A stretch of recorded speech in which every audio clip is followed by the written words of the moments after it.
con Cristo que nos fortalece. Amén. Bien, vamos a buscar la palabra de Dios en 2 de Corintios, capítulo 12, versículo 7. Amén.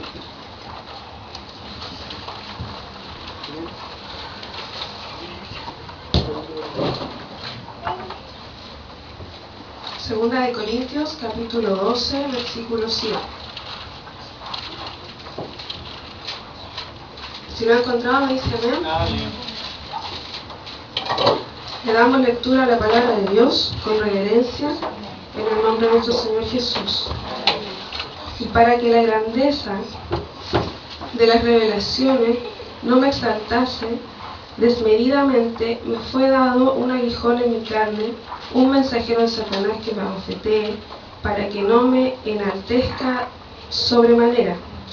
Respecto a lo cual, 3 veces he rogado al Señor que lo quite de mí, y me ha dicho: bástate de mi gracia, porque mi poder se perfecciona en la debilidad.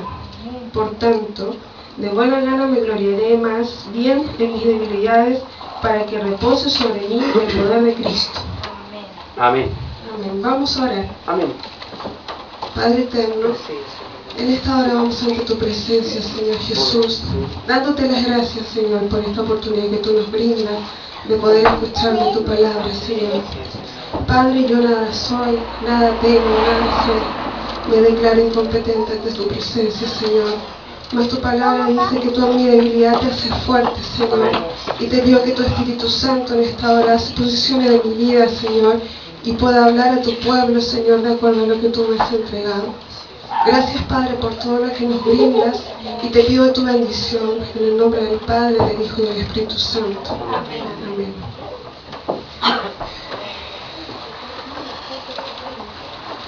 Delante, cuando estábamos cantando al Señor, en una alabanza decía: en todo tiempo te alabaré. Amén. ¿Qué palabras mayores? De repente uno se tiene que poner a meditar y pensar y decir: Señor, en todo tiempo te alabaré. Y cuando vienen las pruebas y cuando viene el sufrimiento en nuestras vidas, Amén. Amén. Gloria a Dios. también es en todo tiempo, Señor, te alabaré. El mensaje de hoy se llama: el propósito del sufrimiento. Muchas veces nosotros nos preguntamos ¿por qué sufrimos? Yo me he hecho esa pregunta, y de hecho la palabra del Señor primero viene a mi vida. Porque si nosotros nos preguntamos, las personas que son malos, son pecadores, sufren la consecuencia del pecado. Más las personas que son justas, ¿por qué sufren? Cuando uno se vuelve al Señor, o cuando uno se convierte al Evangelio, cree que todas las cosas van a ser resueltas. Le enseñan a uno que si uno se vuelve al Señor, todo va a ser camino de rosa, y no es así.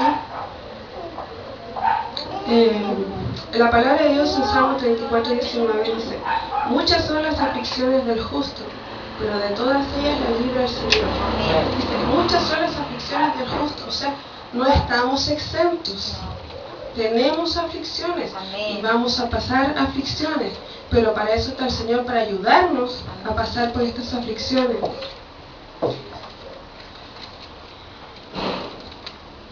Cuando nosotros empezamos a pasar sufrimiento me refiero a pruebas, a enfermedades, a dificultades, nosotros siempre tenemos una perspectiva distinta. Por ejemplo, nosotros, si estamos pasando un sufrimiento, vemos nosotros muerte, más la perspectiva de Dios de vida. Cuando nosotros vemos destrucción, cuando pasamos sufrimiento, el Señor ve en nosotros una nueva criatura, porque Él va perfeccionando. Nosotros no logramos verlo porque somos miopes de la vida espiritual. El Señor ve las cosas de otra forma. Dentro de los propósitos del sufrimiento, yo encuentro 4 puntos. Uno es que el sufrimiento revela nuestro carácter, ya sea lo bueno o lo malo.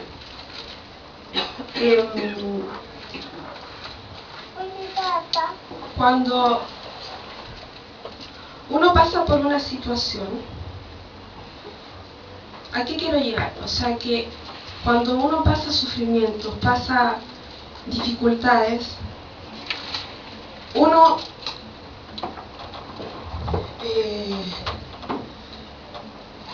ve las cosas de una manera que no entiende. O sea, cuando ya ha pasado el tiempo y uno ha sufrido alguna aflicción, logra entender, porque detrás de esto hay un propósito de Dios. Nosotros hemos sufrido varias situaciones que yo no entendía. Quizá en algún minuto me negué a ciertas situaciones. Me refiero, por ejemplo, cuando falleció mi padre, yo sufrí mucho, pero no entendía por qué el Señor se lo había llevado. Mas Él tenía un propósito con eso. Cada vez que nosotros sufrimos, crecemos. Amén. Gloria a Dios. Podemos proyectarnos en el Señor. Amén. Quizás para mí era muy fácil en ese tiempo cuando mi padre vivía. Yo he sido cristiana desde que tengo razón. Mis padres siempre han sido cristianos. Y era súper fácil decirle al papá, papi, explícame esto. Y uno no escudriñaba la escritura, o sea, no empezaba a aprender uno. Para mí era muy fácil, papá, ayúdame que tengo que hacer un mensaje. Y él me decía, y uno finalmente no estudiaba. Y por lo tanto no crecía en el Señor. Y eso es lo que la palabra de Dios hoy quiere darnos. O sea, cada vez que nosotros pasamos sufrimiento, crecemos. Cuando digo que el Señor revela nuestro carácter en estos sufrimientos, por ejemplo, cuando se habla de sufrimiento, siempre uno se va a la palabra de Dios en Job, porque, bueno, es un ejemplo de sufrimiento humano. Amén, así es.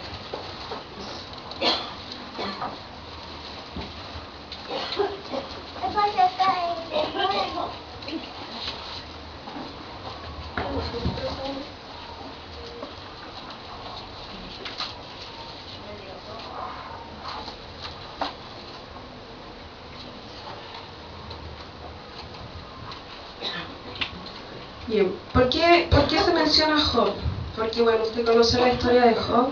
Él pasó muchas pesadillas, mucha tribulación, porque, bueno, Satanás lo pidió, porque él no tenía de todo, el Señor lo tenía provisionado de todo. Entonces él lo pidió para decir, quítale todo y verás que él va a renegar en contra de ti. Mas no fue así. ¿Por qué se revela el carácter de uno cuando uno pasa sufrimiento? Porque Job, a pesar de todo lo que él pasó, él no renegó contra Dios. Al contrario, hubo una situación donde cuando a él se le murieron los hijos, dice que en Job 1:21 dice, desnudo salí del vientre de mi madre y desnudo volveré allá. Jehová dio, Jehová quitó, sea el nombre de Jehová bendito. Imagínese usted que se le murieron los hijos en el mismo día, la misma hora. Él, ¿qué hace? Se tira, se postra, rasga sus vestidos, pero en señal de dolor. Él era humano. Imagínese todo lo que estaba viviendo, todo lo que estaba pasando. Se rapó su cabeza en señal de duelo. Más aún así, alabó al Señor en su dificultad. Por eso le digo, hermano, piense, en todo tiempo te alabaré. Es en todo tiempo, o sea, cuando tenemos pruebas, cuando tenemos dificultades. Porque es fácil alabar al Señor cuando las cosas están bien. Cuando